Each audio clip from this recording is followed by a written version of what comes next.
신명기 31장부터입니다. 오늘 신명기 31장부터 마지막 장까지 보겠습니다.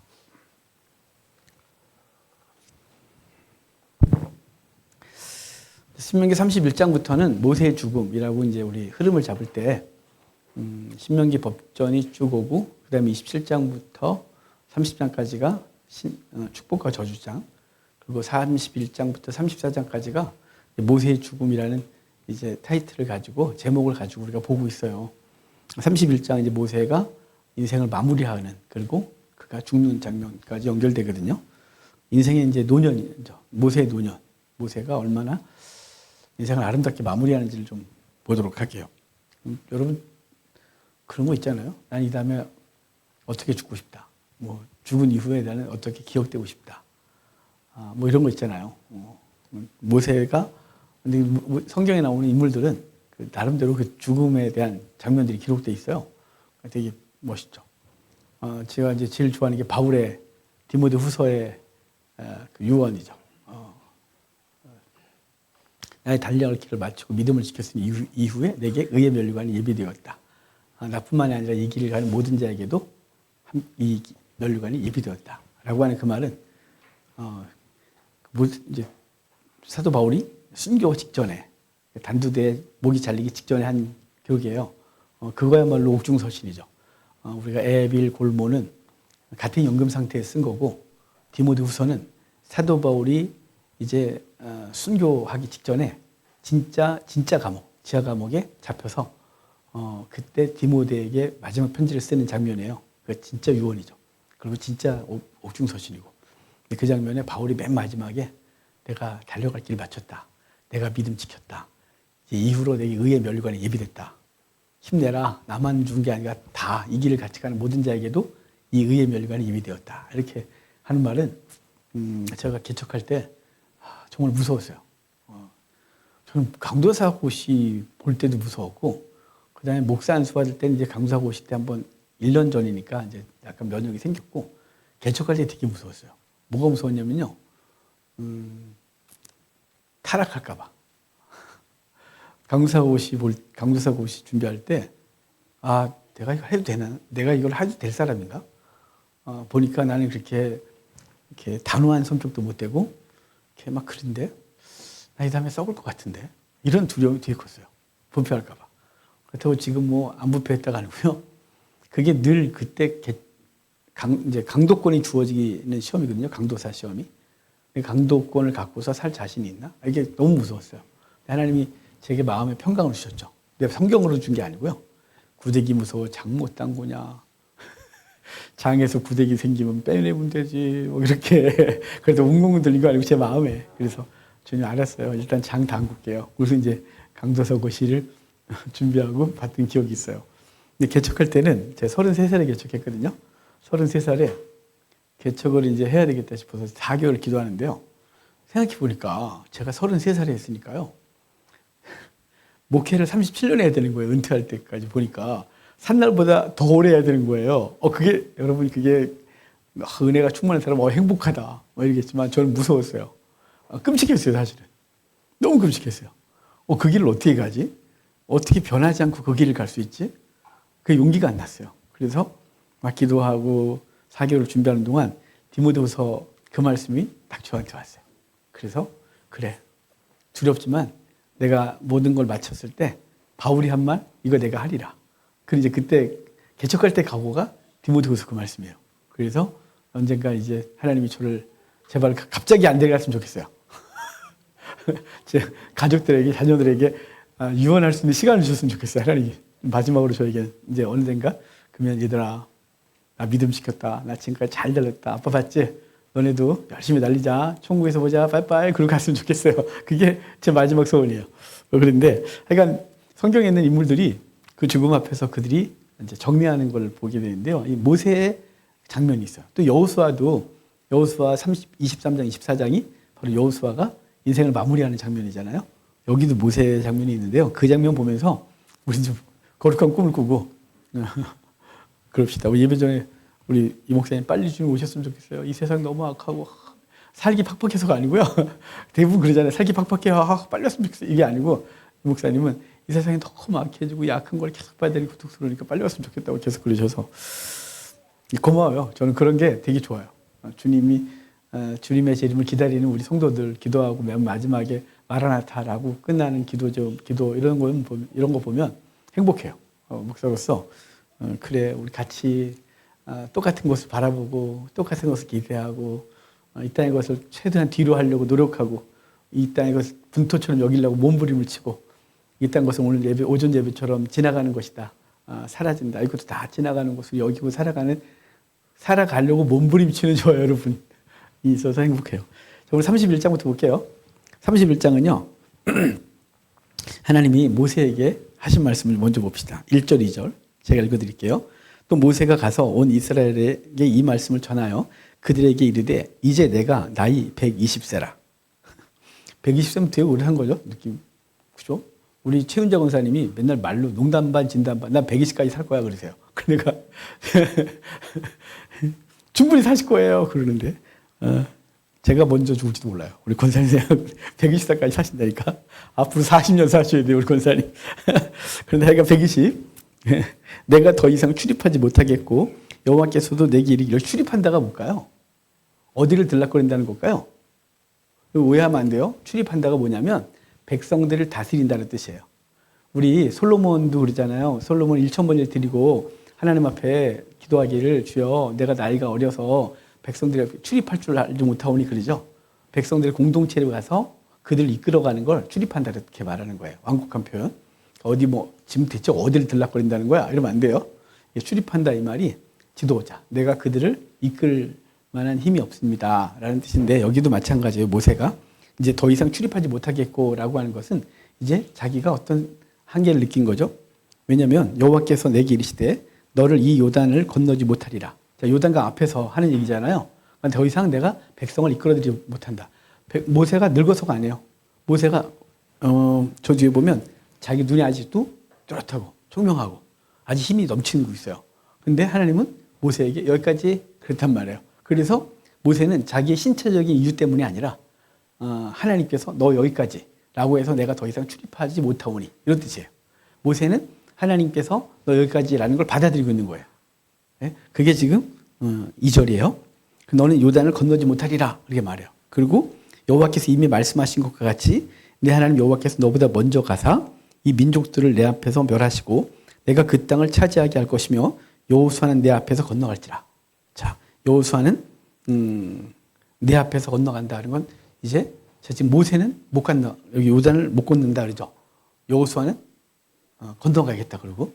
자, 지금 이거 우리 구속사로 설명을 드린 적이 있어요. 모세는 율법이고 여호수아는 복음이라고. 예수 그리스도의 예표라고. 은혜로 구원받는 거예요. 그러니까 율법은 어디까지예요? 모황 선생이에요. 어디까지 인도해 주느냐? 예수 그리스도까지 인도하는. 그러니까 요단강 건너기 직전까지 인도해 주는 거예요. 모세 율법이. 그러고 나서 율법은 그걸 건널 자격이 없어요. 왜냐하면 율법을 만족시킬 사람이 아무도 없기 때문에 그래요. 그래서 주님께서 이제 그만해라. 이제 너 말고 여호수아가 예수아가 오시고 그분이 우리를 믿음으로 이끌어 들이시는 거예요. 우리의 능력, 우리 율법의 행함, 우리가 뭘 거룩하게 많이 행해서가 아니라 그래서 모세는 더 이상 못 가는 거예요. 그래서 우리 반석에 물을 2번 쳤을 때 너 들어가지 마 이렇게 안 했죠. 너는 이 백성을 이끌어 들이지 못하리라 그래요. 거기 말씀이 율법, 너는 율법은 더 이상 못 들어가요. 그리고 이제 여호수아가 네 앞에서 백성들 이끌고 들어가리라 라고 하는 것은 그러니까 우리가 율법을 통하여 율법을 뭐라는 거예요? 로마서의 말씀대로 죄를 깨닫게 하는 거예요. 그래서 내가 죄가 있구나. 내 행위로는 구원받을 수가 없구나. 이걸 깨닫는 거예요. 그런데 여러분 이걸 깨닫는 사람이 의외로 적은 거 아세요? 제가 사람들하고 말해보면 의가 대단해요. 자기 의가. 그 자기 의로 구원받을 수 있을 거라고 생각하는 사람이 기독교인 중에 의외로 많아요. 그러니까 율법을 가르치죠. 근데 심각하게 죄를 고민해 본 사람이죠. 죄 안 져보려고 하고 어떤 게 죄인지를 심각하게 고민하는 사람들. 심지어는 그 저 깊은 자기 내면 속에 있는 악을 찾아낸 사람들. 그 사람들은요 감히 내 행위로 주 앞에 간다는 말을 못해요. 어떻게 해요 그거를. 루터가 수도 없이 고백성사를 하거든요. 그 고백성사를 하다 맨날 절망해요. 왜냐면 나오다가 죄가 또 생각나니. 아니 고백성사 끝나고 나왔는데 성당 계단에서 죄가 생각나니 얼마나 절망적이에요.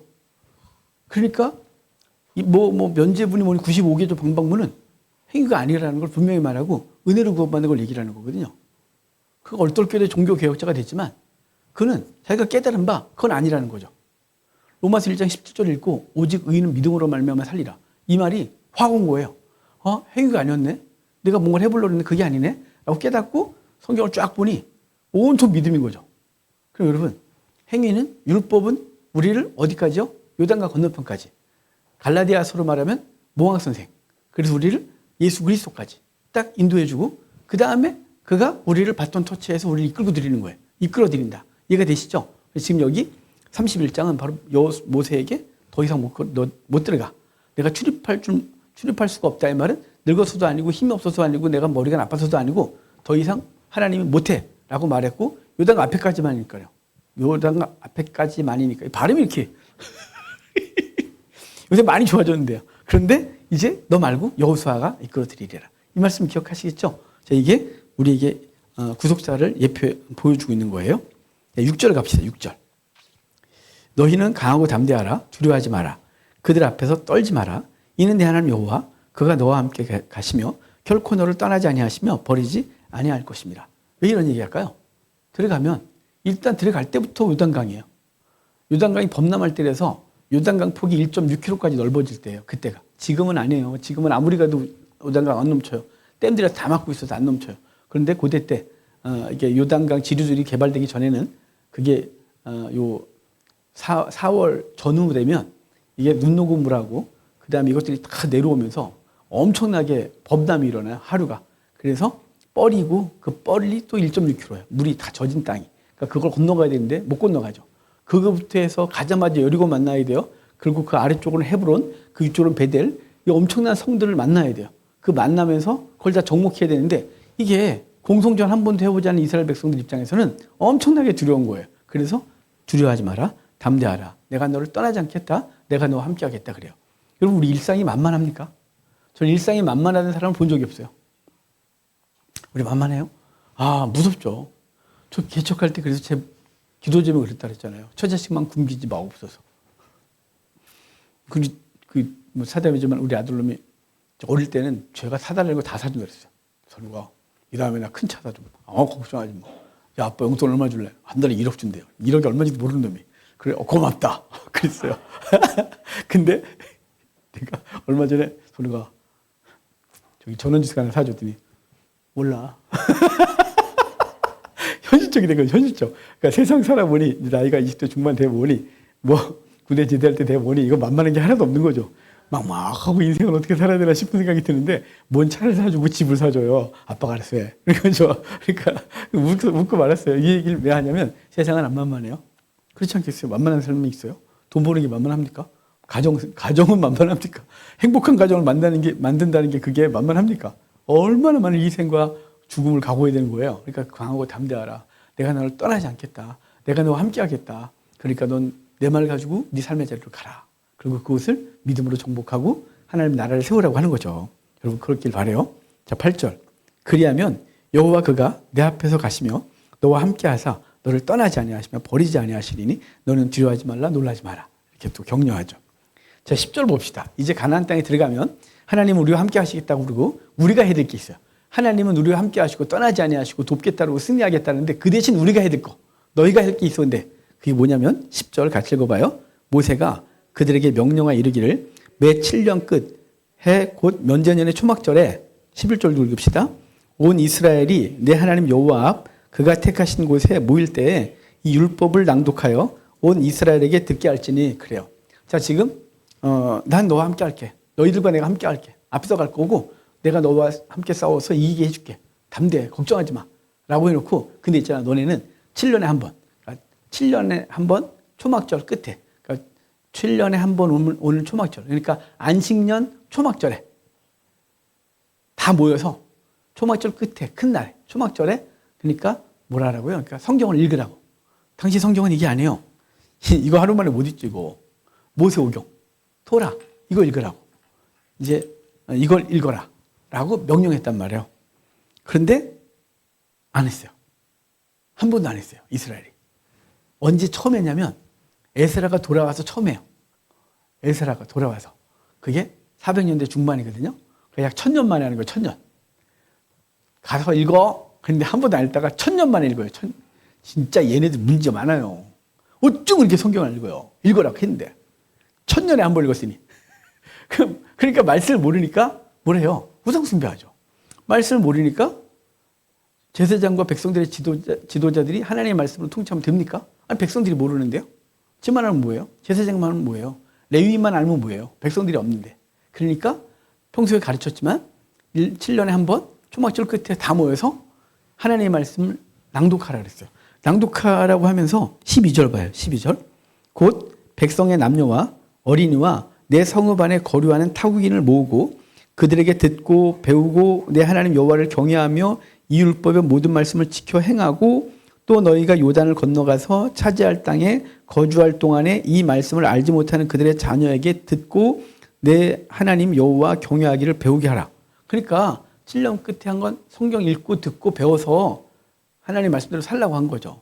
근데 하나님 말씀을 안 대하니까 이게 주의 말씀대로 살 수가 없는 거예요. 그러니까 일주일에 한 번이라도 교회 나와서 말씀에 귀를 기울이는 건 되게 중요하죠. 또 우리 목사님 입장에서는 내가 막 유창한 소리 떠드는 건 그게 무슨 중요해요. 그냥 성경을 이렇게 읽고 해석해주고 그게 너무 중요해요. 설교 방식을 제가 다른 방식으로 안 바꾸는 건 시간이 지난 이후에 여러분이 성경을 볼 때 그때 그래 이 문장은 그런 거였어 라고 기억되게 하는 거죠. 근데 유창한 말로 하잖아요. 그럼 제 말에 이제 집중을 하고 되게 좋죠. 왜냐하면 그렇게 하는 교회들이 성장을 합니다. 근데 시간이 지나면요. 성경을 강의하지 않고 성경을 일일이 하나씩 이렇게 꼬집어서 읽고 씹어서 먹고 이러지 않았으면 시간이 지나면 다 똑같은 은혜예요. 다 그냥 그렇지 이 남는 게 별로 없어요. 그래서 읽고 찍고 원어가 뭐고 이게 무슨 뜻이 있고 이게 어떤 의미고 이게 본문 문장을 우리가 번역 성경이 약간 애매한데 이걸 원어적으로 번역하면 이런 뜻이고 이걸 계속 말씀드리는 건 이게 우리를 인도할 거거든요. 저는요. 여러분 우리 교회를 떠나면 저하고 관계 끝나는 거예요. 또 제가 또 압니까 또 예전에 실리콘밸리에서 오락할 때 갈 걸 그랬어요. 또 오락하면 갈지 없니까 이제 후회 안 한다네 간다네. 여러분 그러면 그때는 끝나는 거죠. 저하고 여러분은 관계가 일시적이에요. 근데 이거하고 여러분은 영원히 가는 거죠. 이거 읽으면서 이게 이런 뜻이었지 이게 이런 뜻이었지를 성경의 메모라든지 읽는 중에 기억해야 나야 이게 우리를 이끌어요. 그래서 성경을 바르게 해석하는 거죠. 그걸 일주일에 하루나 한 번이라도 제대로 들으면 일주일 먹을 양식이 조금이라도 생기죠. 근데 안 그러면 그냥 교회 가서 그냥 예배를 드리고 예배 드리면서 오늘도 참 재밌는 얘기 하시네. 오늘도 기분이 좋네. 오늘도 마음이 찡하네. 뭐 이러고 왔다. 은혜 되는지 모르겠지만 남는 게 없어요. 그래서 살면서 어떤 유혹이 딱 왔을 때 말씀으로 싸우고 이기게 되는데 이 말씀이 없으니까 싸울 능력이 없는 거예요. 그러니까 맨날 넘어지고 맨날 시험 들고 맨날 헷갈리고 이게 10년이 되나 20년이 되나 신앙의 위치가 맨날 똑같고 그거는요 딴 데서 있는 게 아니라 신앙생활 열심히 안 한 게 아니고요. 말씀을 열심히 안 대해서 그래요. 이스라엘이 왜 1000년 동안 이걸 왜 맨날 망해요. 맨날 당하고 맨날 얻어터지고 왜냐하면 말씀을 안 읽었어요. 그래서 에스라가 와서 수문학 강좌에서 말씀을 딱 읽으니까 그때서 통곡하고 막 혈서 쓰고 내가 주의 뜻대로 살겠나이다 난리 났죠. 근데 그걸 계속해서 해야 되는데 또 안 해요. 얘는 이벤트라니까 이게. 그래갖고 후에 얼마 안 돼서 느헤미야가 또 와갖고 난리를 쳐서 회복시켜놓고 대란이 똑바로 해라 갔다가 페르시아 갔다 오니까 또 다 망가져 있고. 왜 그럴까요? 말씀이 있는 게 문제예요. 말씀을 계속 읽어야 이 말씀이 우리를 깨워요. 그리고 말씀 앞에서 우리가 서는 법을 배우는데 이게 우리가 듣는 게 세상 얘기가 더 많아요. 주일날 하루 예배했다 칩시다. 설교 30분에 40분. 제 설교가 기껏해야 40분이거든요. 그걸 더 넘어가면 불편해지니까. 40분 설교 듣고 일주일을 살아요. 이게 어떻게 살아요, 그걸?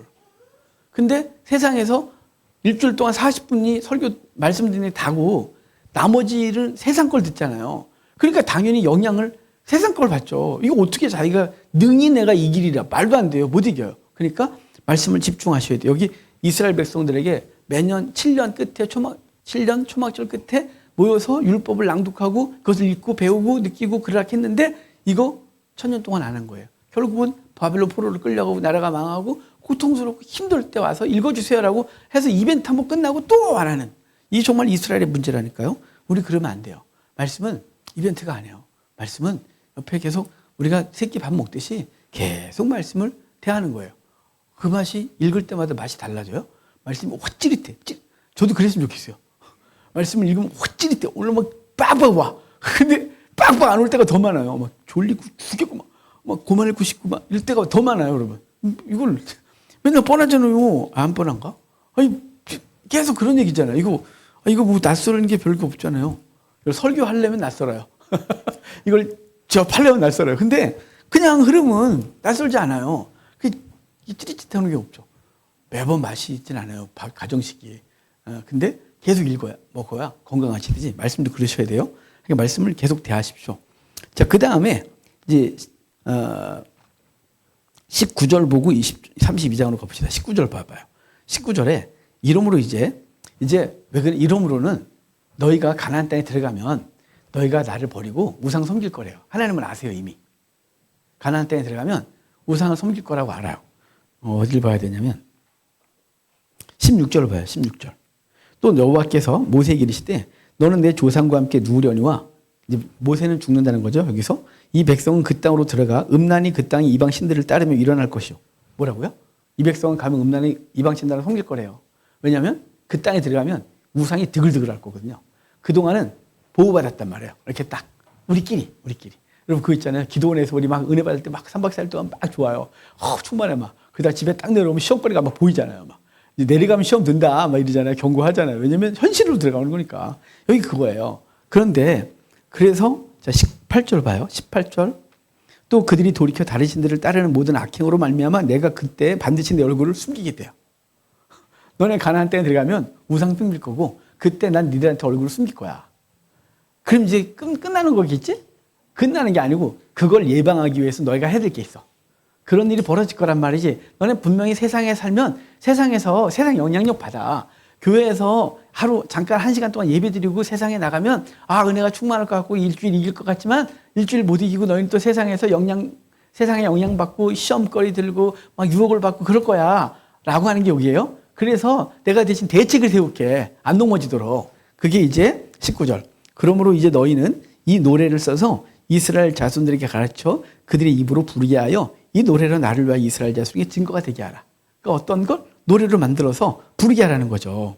그래서 계속해서 노래로 부르래요. 자, 30절 갑시다. 중간에 그 얘기하고 30절. 그리고 모세가 이스라엘 총회에 이 노래의 말씀을 끝까지 읽어 들리니라. 그리고 32장이 그 노래예요. 이걸 노래로 불러야 되는데 못 부르겠어요. 중요한 건 뭐냐면 여호와께서 우리를 애굽에서 어떻게 건졌으며 어떻게 보호하셨으며 어떻게 이끄셨는지를 그 하나님의 역사와 하나님의 본성에 대한 얘기를 쭉 노래하는 거예요. 그게 32장이에요. 이해가 되셨죠? 자, 39절 볼까요? 쭉 한번 잠깐 그 다음에 저 몇 군데만 더 보고 넘어갈게요. 39절. 이제는 나 곧 내가 그인 줄 알라. 나 외에는 신이 없다. 나는 죽이기도 하며 살리기도 하며 상하기도 하며 낫기도 하나니 내 손에서 능히 빼앗을 자가 없다. 그리고 46절. 그들에게 이르되 내가 오늘 너희에게 증언한 43절까지가 노래예요. 43절까지가 46절 볼게요. 그들에게 이르되 내가 오늘 너희에게 증언한 모든 말을 너희의 마음에 두고 너희의 자녀에게 명령하여 이 율법의 모든 말씀을 지켜 행하게 하라. 이는 너희에게 헛된 일이 아니라 너희의 생명이니 이 일로 말미암아 너희가 요단을 건너가 차지할 그 땅에서 너희의 날이 장구하리라. 그러니까 율법을 지키라는 건, 나를 잘 따르라는 건 내가 뭐 너희를 이렇게 주어 흔들리는 게 아니야. 너희를 위한 거야. 너희가 복되게 하기 위하여. 라고 해서 이 노래를 지어 부르게 하고 그리고 너희 날이 장구하도록 이 말씀을 지켜 행하도록 해라. 라는 게 모세가 이제 그들 앞에서 제 백성들에게 이제 신세대들에게 이 말을 하고 노래를 지어 부르겠단 말이죠. 뭐 굉장히 단순한 의무를 가지고 했겠죠. 자, 33장 갈게요. 그래 놓고 모세가 이스라엘 백성들에게 축복 기도해 줍니다. 야곱이 창세기 48장에서 요셉의 두 아들 에브라임과 므낫세를 축복하고 창세기 49장에서 나머지 아들들을 축복 기도하죠. 그것처럼 모세도 요단강 건너가기 전에 이스라엘 백성들을 축복하거든요. 자, 1절 볼게요. 하나님의 사람 모세가 죽기 전에 이스라엘 자손을 위하여 축복함이 이러하니라. 그가 일렀을 때 여호와께서 시내산에서 오시고 세일산에서 일어나시고 바란 광야에서 비추시고 1만 성도 가운데 강림하셨고 이게 시내산, 세일산, 바란광야가요. 이스라엘 백성이 40년 동안 거했던 땅이에요. 애굽에서 나서 시내산에서 율법 받고 그 다음에 세일산, 시내산에서 쭉 올라오는, 그래서 에일라 산고 지나 가데스 바네아까지 올라오는 그 땅, 그리고 가데스 바네아를 중심으로 해서 살았던 그 지역이 바란광야. 그래서 하여간 그 지역이 40년 동안 하나님께서 이스라엘 백성들을 이끌고 도우셨던 장소. 그래서 1만 성도 가운데 강림하셨고, 그죠? 그분이 성도들 가운데 있었죠. 근데 왜 1만 성도라 할까요? 60만인데 남자만. 그냥 많다. 모든 성도가 임했다. 이런 시적인 표현이에요. 문학적 표현이에요. 그 오른손에는 그들을 위하여 번쩍이는 불이 있다. 여호와께서 백성을 사랑하시나니 모든 성도가 그의 수중에 있으며. 자, 주님께서 백성을 사랑하는데 그 사랑이 어떻다고요? 그의 손 안에 있다는 거죠. 주의 발 아래에 앉아서 주의 말씀을 받는다. 그러니까 주의 백성 그의 수중에 있고 그 백성은 그 발 아래에서 말씀을 듣는, 그게 성도와 하나님과의 관계이죠. 자, 그렇게 해놓고 이제 지파별로 축복 기도를 해주는데 여기에 관심 가져야 될 게 하나 있어요. 뭐 다 이제 대부분 이제 이 축복은 야곱의 축복 기도와 약간씩 좀 다르긴 하지만 그냥 일반적인 축복 기도를 해주는데 여기 잘 볼 게 있는데요. 지파가 하나 없어졌어요. 시므온이요. 저 봐요. 6절에 르우벤이 첫째죠. 첫째예요. 르시레유 단납 이스 가나 요벤. 그래요. 자, 첫째만 하는 거예요. 르시레유, 르우벤, 시므온, 레위, 유다. 르시레유, 이사갈, 스불론, 단, 납달리, 하여간 첫째로만 해갖고 하여간 그래요. 맨 나중에 요벤이고 요셉, 베냐민인데, 자, 지금 르우벤 리자까지만 기억하면 돼요. 르우벤. 두 번째가 누구라고요? 시므온 됐죠. 근데 7절에 누가 나와요? 유다. 이상하죠? 자, 그 다음에 8절에 레위. 시므온이 없어요. 끝까지. 앞에 저 뒤에까지 다 없어요. 그걸 떠나서 어디 갔어? 막 그러면 안 돼요. 시므온이 없어요. 왜냐면 그러면 이제 어디 보냐면 저 12절에 베냐민. 자, 베냐민이 맨 마지막 막내죠. 13절이 요셉. 그리고 18절 스불론. 그다음 20절이 갓. 22절이 단. 23절이 납달리. 24절이 아셀. 그래요. 근데 여기 누가 없다고요? 시므온이 없다고요. 자, 그러면 시므온이 왜 없냐면 우리 창세기 49장에 거기 12아들 축복 기도에서 르우벤은 엄마의 침상을 범했다고 해서 너는 아무 지도자가 못 될 것을 말해요. 그래서 르우벤 지파에선 장군도 사사도 아무것도 없어요. 르우벤은 그냥 끝났어요. 그 다음에 시므온과 레위는 얘네들도 저주받았어요. 왜 저주받았냐면 우리 창세기 34장에서 디나가 강간당하잖아요. 저기서 세겜에서. 그래서 야곱이 어쩔 줄 모르는데 시므온과 레위가 그 가나안 사람들에게 그 디나를 주는 조건으로 할례를 명해요. 그래서 온 성 사람들이 다 할례하죠. 그래서 한참 고통 중에 있을 때 시므온과 레위가 그들을 다 칼로 쳐 죽여요. 그리고 재산을 약탈해서 도망오죠. 도망오다가 베들레헴에서 라헬이 죽어요. 왜냐하면 이미 그때 만삭이었기 때문에 만삭으로 급하게 도망오다가 베들레헴에서 난산을 하고 베냐민 낳고 죽잖아요. 그래서 야곱이 성질내요. 사실은 지가 잘못해놓고 천국에서 야곱이 들으면 널로 와. 너 그때 몇 년 며칠 날 나한테 지라 그랬지. 그랬거든요. 여기 야곱이요. 원래 하나님의 말씀 따라서 라반에게 떠나서 야복강가에서 씨름하고 거기서 따라와서 곧바로 브엘세바로 갔으면 아무 일도 없었어요. 근데 야곱이 너무 무서웠어요. 그래서 야복강가에서 형이 온다는 얘기를 듣고 거기서 천사하고 씨름하고 환도뼈 부러지고 형과 삼삼하게 만나고 형이 이끌어 줄게 그랬더니 먼저 가시라고. 그리고 지는 내려오지 않고 곧바로 꺾어서 세겜 쪽으로 가다가 숫곳에 요단강 건너기 전에 숫곳에서 짐승 우리간 짓고 살다가 거기서 요단강 건너 세겜에다 땅 사요. 우물 파고. 그래서 야곱의 우물이 거기 있는 거예요. 거기서 약 10여 년 거기 있어요. 10년 동안 있고 갈 생각이 없었어요. 영원히 거기 살겠다는 거죠. 근데 디나가 강간당하죠. 왜냐하면 하나님이 내쫓아야 됐으니까요. 야곱과 후손들을 언약 백성으로 만들려면 저기 아무도 없는 곳, 그곳에서 양육하셔야 되는데 얘가 세겜이라고 하는 이방성에서 좋다고 살고 있으니까 디나가 강간을 당하고 그래서 와야 되는 거죠. 사실은 야곱이 선택을 계속해서 바르지 않은 선택을 해요. 인간적인 선택. 하나님을 신뢰하지 못하는 선택. 그것 때문에 디나가 강간당했단 말이에요. 근데 그 오빠들이 열받아갖고 내 막내 동생, 이쁜 동생을 니들 건드려? 이래갖고 칼질을 다 했죠. 근데 그것 때문에 급히 도망오다가 자기가 제일 사랑하는 라헬이 죽어요. 그러고 나서 야곱은 너무너무 싫은 거죠. 그때 사건이 르우벤이 자기 서모 비라 건드려서 부인 그 라헬의 첩 비라를 건드린 바람에 저주해버리고 그리고 급하게 도망오다가 라헬이 죽으니까 너희 두 놈, 네 놈들 때문에 내 마누라 죽었어. 이래갖고 그다음부터 아예 상종을 안 하려고 그래요. 그래서 이 사람들이 자네하는 칼이라 너네는 흩어지리라. 너네 모이면 칼질하니까 너네 못 만나. 아예 흩어질 거야 니들은. 그래서 흩어지겠다고 했는데 이제 출애굽기 32장 오면 그 송아지 우상숭배 때 그 모세가 나와서 여호와의 편에 선자 나와 그랬더니 레위인이 쫙 나오죠. 여기 또 이렇게 설교하시는 분이 있어요. 레위인은 우상숭배 안 했고 나왔다고. 거짓말. 그렇게 거짓말쟁이들이 없어요. 그거 아니고 아론이 주도했어요. 아론이 우상 만드는 거 주도했고 아론과 함께 레위인들이 그걸 했단 말이에요. 아론 혼자예요? 집안 내가 해야지. 그랬다가 여호와 편에 나와 그랬더니 레위인들이 나왔어요. 그래서 레위인들에게 그들에게 네 앞에 보이는 사람 구분하지 말고 친구니 부모니 형제니 다 죽여. 그래갖고 앞에 보이는 사람 같이 서 있을 거란 말이죠. 우리 친구들끼리 이렇게 나왔어요. 죽여. 그래갖고 이유불문 앞에 사람 3,000명을 죽여요.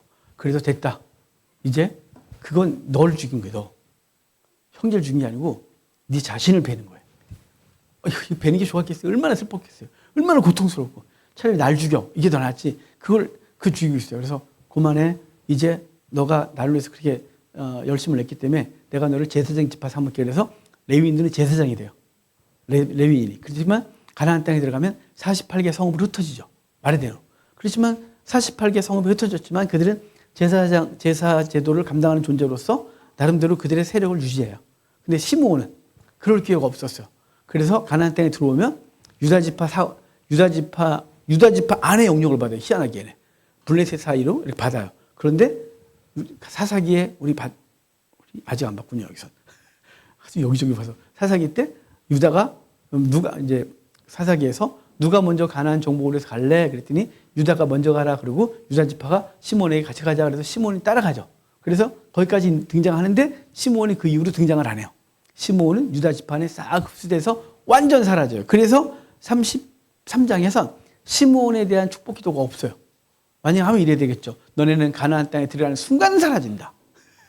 이거 저주죠. 아예 말을 안 하는 거예요. 그래서 33장에서 창세기 49장에 그 흩어지리라는 예언대로 이제 가나안 땅에 들어가면 흩어질 건데 아예 말을 안 하는 거죠. 아예. 그래서 시몬은 아예 언급을 안 해요. 우리가 축복기도나 족보들을 보다가 종종 이제 그런 힌트를 얻죠. 우리 잘 아는 대로 14만 4천에 어떤 지파가 없어요. 단지파가. 단지파가 왜 없냐면 사사시대 때 기업을 버리고 우상숭배했기 때문이죠.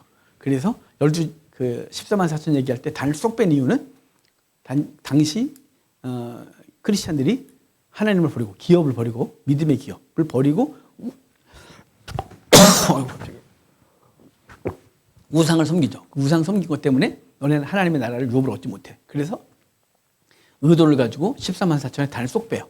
왜냐하면 너네가 그 단 같은 짓을 하면 안 돼 라고 경고하기 위해서죠. 하여간 여기 33장에 시므온이 없어요. 자, 그게 특징이에요. 34장 오면 모세가 죽어요. 모세가 모압 평지에서 느보산에 올라가 여리고 맞은편 비스가 산꼭대기에 이름에 여호와께서 길르앗 온 땅을 단까지 보이시고 이번에 환상 가운데 봤다고 보여지거든요. 왜냐면 단이 헬몬산 아래고 그 다음에 길르앗은 그 요단강 건너기 전 땅이에요. 비록 길르앗이 느보산보다 훨씬 낫습니다. 지리상. 그러니까 저 북쪽을 다 보게 한 거죠. 그 다음에 이제 밑으로 내려서 온 납달리, 길르앗, 므낫세 땅, 서해까지 유다 온 땅을 보게 했다 그래요. 그래서 제가 느보산에 몇 번 갔거든요. 근데 갈 때마다 기후가 이게 시야가 안 좋아서 그 정말 복 받아야 본대요. 그 가이드들이 꼭 그러잖아요. 비 오면 와 복 받았다 그러고 맨날 복 받았대요. 근데 거기 가서 제가 복을 한 번도 못 받았어요. 왜냐면 시야가 빵 뚫혀야 되는데, 우리도 뭐 남산에서 저 인천 바다가 보인다면서요. 인천, 남산에 뭐, 한 번 가봤나? 2번 가봤나? 모르겠어요. 그거 보이는지는? 보이는데 누군가 그랬는데 제가 본 적이 없어서. 느보산에서 서면 거기에다 보인다 그러더라고요. 이스라엘 땅이. 누구 얘기는? 근데 누구 얘기는 안 보인다 그러고. 근데 안 보이는 게 맞을 것 같아요. 저도 본 적이 없고, 뿌해서 그런지 못 봤고요. 그래서 현지 가이드한테 물어봤어요. 진짜 보이냐? 그랬더니 어떤 가이드는 보인다 그러고, 어떤 가이드는 안 보인다 그러고. 그럼 제가 어떻게 하고? 지들이 통일을 해야지. 가이드들끼리. 요르단 가이드들 보여요. 이렇게 말해줘야 되는데, 얘는 보인다 그러고 얘는 안 보인다 그러고. 그래서 저는 모르겠다요. 본 적이 없어요. 저는 가서. 근데 환상 가운데 하나님이 모세에게 들어가서 들어가고 싶어 하는 모세에게 못 들어가. 그래서 보여줄게. 보여줄게. 봐봐. 쫙 보여주고, 다 봤지? 가자. 이렇게 하시는 장면이에요. 자, 그래서, 이 34장 1절에 보이시고, 3절 후반에 보이시고, 4절에 여호와께서 그에게 이르시되, 이는 내가 아브라함과 이삭과 야곱에게 맹세하여 그의 후손에게 주리라 한 땅이라. 내가 내 눈으로 보게 하였거니와 너는 그리로 건너가지 못하리라. 계속해서 못 간다 그러죠. 이에 여호와의 종 모세가 여호와의 말씀대로 모압 땅에서 죽어 벳볼 맞은편 모압 땅에 있는 골짜기에 장사되었고 오늘까지 그의 묻힌 곳을 아는 자가 없다. 모세는 장사됐어요. 엘리야처럼 승천하지 않고 죽었단 말이에요. 그런데 모세의 무덤을 모르겠어요. 왜 그럴까요? 알았으면 지금까지도 숭배 대상이 됐을 거예요. 도마 뼈 하나 갖고 난리인데, 근데 인도에 있다는 그 도마 뼈도요, 믿거나 말거나요. 이 손가락 뼈 하나 있대요. 도마 어디 성당에. 인도 어디 성당에. 도마가 인도까지 가서 복음 증거하다 거기 순교했거든요. 도마 뼈가 있다는 거예요. 이걸 어떻게 믿어요, 그래. 개벽대에 갖다 놓고 저 들여다보지도 못하고. 그게 뭐 대단해요. 거짓 성물이 얼마나 많은지 몰라요. 예수님 덮었다는 수위? 그거 거짓말이에요. 우리 다 믿고 있잖아요. 다 뻥이에요. 그럼 믿지 마요. 자꾸 그런 거 갖다 놓고 우리에게 믿게 하려고 그래요. 그런 건 없어요. 그거 만들어 놓은 거예요. 자꾸 기사를. 그 다음에 시내산 저쪽에 사우디아라비아 시내산이라고 그러죠. 거짓말이에요. 뻥이에요, 뻥. 그 떨기나무 김상학 집사인가? 그거 거짓말이에요. 그 사람은 주치의가 된 적도 없어요. 그 사람 다 거짓말이에요. 나한테 인기 끌고 난리 났죠. 저도 그 책 다 읽었으니까. 신해산 꼭대기에 불탔다 그랬죠. 까맣다고. 못 봤나 봐요. 안 봐셔야 돼요. 여러분 이집트에서요. 신해산까지 가다가 그런 지형이 얼마나 많은지 몰라요. 새까매요. 그래서 우린 저기 누가 불질렀대. 뭐 이러고 농담하면서 갔었어요. 이집트에서 신해산까지 가는 그 길에도 사우디아라비아 둘째치고. 왜 그러냐면요. 그게 이제 거기 있는 광물 이런 것들이 그 뜨거운 태양에 이게 이제 변형이 일어나면서 까매요. 거기가 화산지대이기도 하고 그 땅이. 그러니까 까만 게 한두 군데가 아니에요. 여기저기 다 새까매요. 까맣다면 또 탔다 그러고 바위 쪼개진 거 보면서 이제 반석에 눌렸다 그러고 무지 많아요. 가보셔야 되는데 진짜 무지 많아요. 그거 하나 찍어놓고 막 사진 찍어놓고 우리 가본 적이 없으니까 소리 쏟고 뭐 홍해 바다에서 뭐 저거 봤다 그러잖아요. 마차. 그 위치하고 그 위치하고 전혀 다른 곳이에요. 진짜 너무너무 많아요. 거짓말들이. 왜 그럴까요? 왜? 뭐 골리앗의 뼈가 나왔다는 둥. 뭐 어디서 무슨 팠는데 뭐지? 어느 학교에서 핏방울이 떨어져가고 이런 말도 안 되는 소리를 어느 학교가 지금 어디서 나와 있다는 둥. 다 거짓말이 다 거짓말이에요, 여러분. 근데 그거 왜 중요하게 할까, 우리가? 하나님 말씀만 갖고도 충분한데 왜 자꾸 그런 거 근거를 찾아내서 우리의 믿음을 거기다가 더 입혀서 봐라 있잖아 이렇게 말하려고 그럴까요? 여러분 그런 얘기하면 별로 유익이 없어요. 제가 옛날에 창조과학회 열심히 한동안 강사로 다녔거든요. 전사 때는. 그러다가 이제 개척을 하고도 종종 얘기했죠. 우리 이병재 집사님하고 밥 먹다 얘기하다가 내가 얘기했더니 이병재 집사님 그래요. 이병재 집사님 고대 화학과 출신이잖아요. 과학자. 과학을 전공했잖아요. 얘기했더니 목사님 창조과학에서 그렇게 얘기하는데요. 일반적인 과학계에서는 그 현상을 그렇게 봐요. 뭐 이렇게. 그래서 내가 그다음부터 안 해요, 제가. 왜냐면 제가 전공자가 아니잖아요. 생명공학 전공한 사람 앞에서 내가 생명공학 얘기하면 되겠어요? 그분들이 하면 돼요, 그분들이. 하지만 그런 것이 있건 없건 간에 그게 가치 없다는 얘기가 아니에요. 오해하지 마세요. 그렇게 전공하신 분들은 그런 걸 통해서 그리스도를 드러내고 사람들 앞에 이야기하면 너무 좋죠. 하지만 만들어서 하면 안 된다는 거죠. 근데 대부분 고고학적인 유물들이 너무 거짓말이 많아요. 너무 많아요. 그러니까 여러분 그런 거에 너무 뭐 발견됐습니다 뭐 이런 거 있잖아요. 그 유튜브에 그런 거 믿지 마세요. 정말 점검하시고 얘기해요. 누구한테 얘기하려면 꼭 저한테 먼저 말해주세요. 목사님 이거 사실 확인 좀 해주세요. 이러고 제가 웬만한 자료나 이런 걸 제가 이쪽 많이 공부했잖아요. 그래서 여러분보다는 제가 공부 많이 하지 않았겠어요. 어찌됐거나. 그러니까 저한테 꼭 묻고서 퍼뜨리세요. 여기 유튜브 막 퍼뜨리지 말고 봤대 그래갖고 친구한테 막 보내지 말고 저한테 먼저 보내세요. 목사님 이거 진위 확인을 좀 해달라고. 그럼 제가 보고 점검하고 제가 모르는 것도 있으니까 모르는 건 확인해보고 그래서 그 발견됐다는 지역도 제가 확인해보고 정말인지 아닌지 다른 사이트도 들어가 보고 그리고 제가 진위를 확인해 드릴 테니까 제발 그런 거 나오면 막 퍼뜨리지 마세요. 은혜 된다고 막 은혜 됐다고 확 맞다 할렐루야 이러지 마시고 나중에 바보 되는 거예요. 아시겠죠? 하지 마요. 그런 거 하지 마요. 무슨 얘기다 하면 모세의 무덤이 없어요. 어느 날 또 이제 모세 무덤 나왔다고 그럴 거예요. 요즘은 그런 얘기 없지만 좀 그런 거 없어요. 또 예수님의 뭐 뼈를 발견했다고 말도 안 되는 소리가 없어요. 예수님 뼈가 어떻게 발견돼요? 부활하셨는데. 그리고 그 뼈가 어떻게 발견됐다고? 그 사진도 있어요. 발목뼈에 이렇게 못이 박힌 거 바로 예수님 뼈라고. 예수님 뼈가 어디 있어요, 그래? 그 부활하지 못하신 거지. 근데 그걸 또 딱 사진 찍어갖고 막 이상해. 사람들이 앞뒤 생각을 해보면 말도 안 되는 소리인데 너무 많아요. 그런 거 믿지 마요. 중요한 건 여기 그런 걸 남겨두지 않은 건 또 성막과 관련된 진품을 하나도 남겨놓지 않으신 건요. 그걸 우리는 신처럼 여길 거고 우상 숭배의 대상이 될 거기 때문에 진품을 남겨놓은 게 하나도 없어요. 성막 그 많은 기구 중에 진품 한두 개 있을 수도 있잖아요. 금, 은인데 그렇잖아요. 동, 금, 은, 동 썩지도 않는 것들이에요. 그럼 유물이 나올 수 있죠. 기껏해야 3,500년 전인데.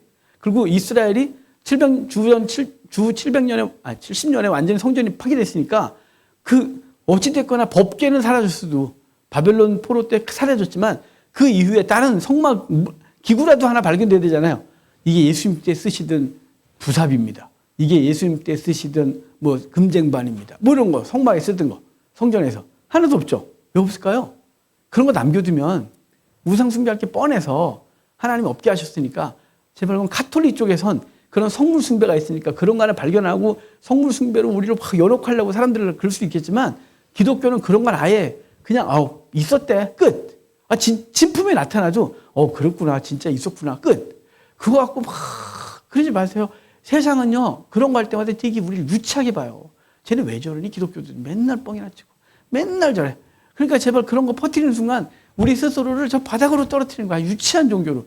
우린요 현상을 보는 신앙이 아니고요 말씀 신앙이에요. 말씀 붙들고 말씀 앞에서 그 예수 그리스도가 오시고 그분이 나를 죽으시고 부활하신 걸 믿고 성령께서 믿게 하시고 그 믿음 갖고 오늘 우리의 주어진 삶을 성도답게 묵묵히 살아가는 게 교회란 말이에요. 근데 자꾸만 이게 그런 믿음이 우리 속에 없으니까 자꾸 다른 거 갖고 우리 믿음을 강화시키려고 하지만 그건 도리어 우리 믿음을 우습게 만들어 놓는 거예요. 하지 마셔야 돼요. 자, 6절 봅시다. 7절. 모세가 죽을 때 나이 120세였으나 그의 눈이 흐리지 아니하고 기력이 쇠하지 않았다. 그렇죠?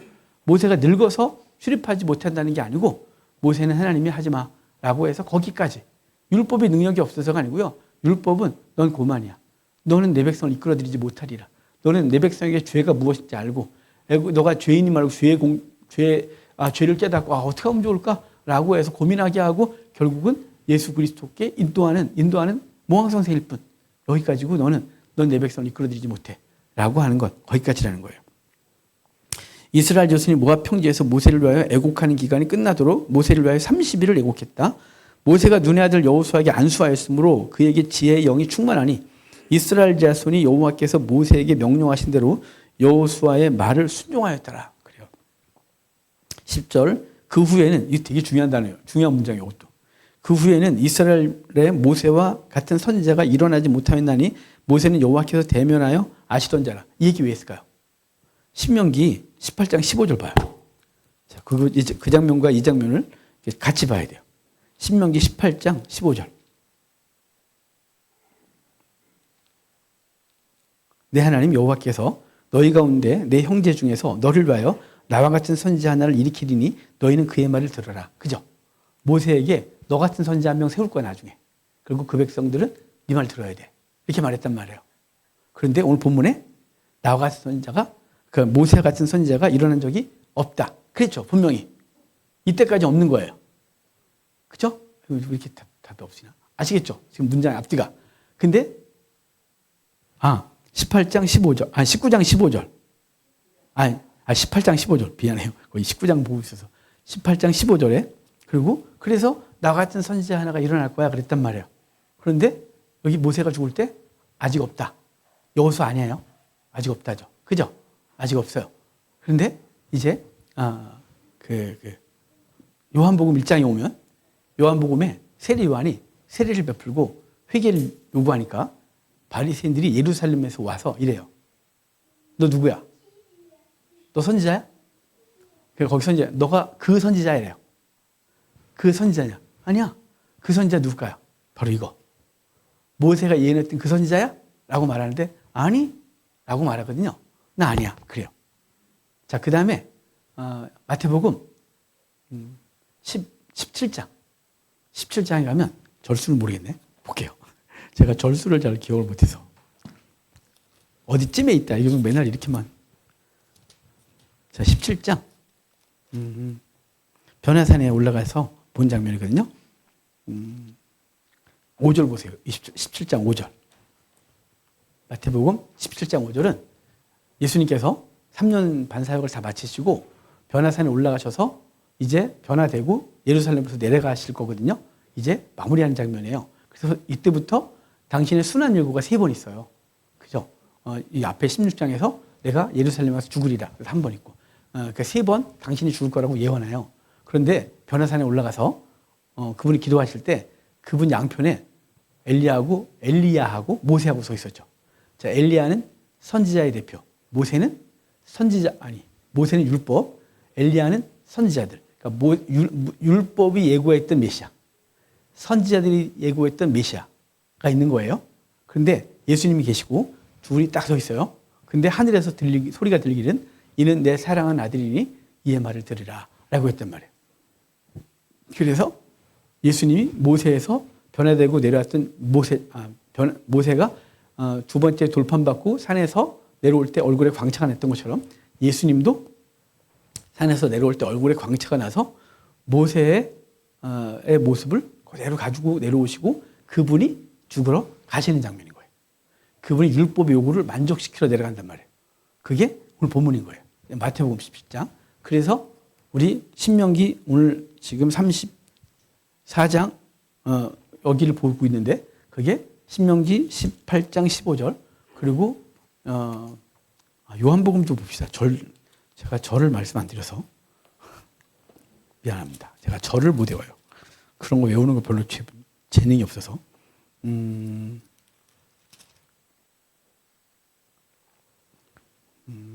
자, 우리 19절부터 볼까요? 요한복음 1장. 1장 19절이에요. 유대인들이 예루살렘에서 제사장들과 레위인들을 요한에게 보내어 내가 누구냐 물을 때 요한의 증언이 이러하니라. 요한이 드러내어 말하고 숨기지 아니하니 드러내어 하는 말이 나는 그리스도가 아니라. 그러니까 그들이 묻되 그러면 누구냐? 내가 엘리야냐? 이르되 나는 아니야. 묻되 내가 그 선지자냐? 그죠? 그 선지자. 여기 종관사가 있어요. 그 선지자는 모세가 예언했던 나와 같은 선지자. 그냐? 그 사람이야? 왜냐하면 유대인들이 그를 계속 기다렸거든요.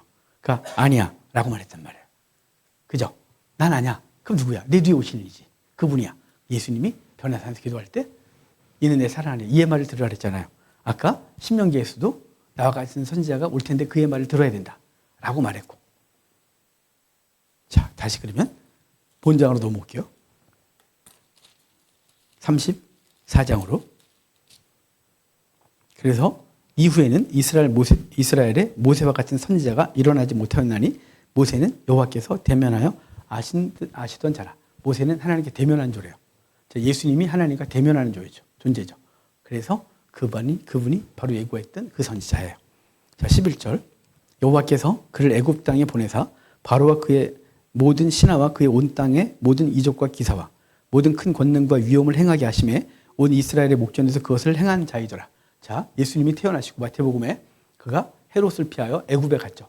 애굽에 갔다가 올라오는 그 장면을 성경의 예언을 이루려 하심이라 그래요.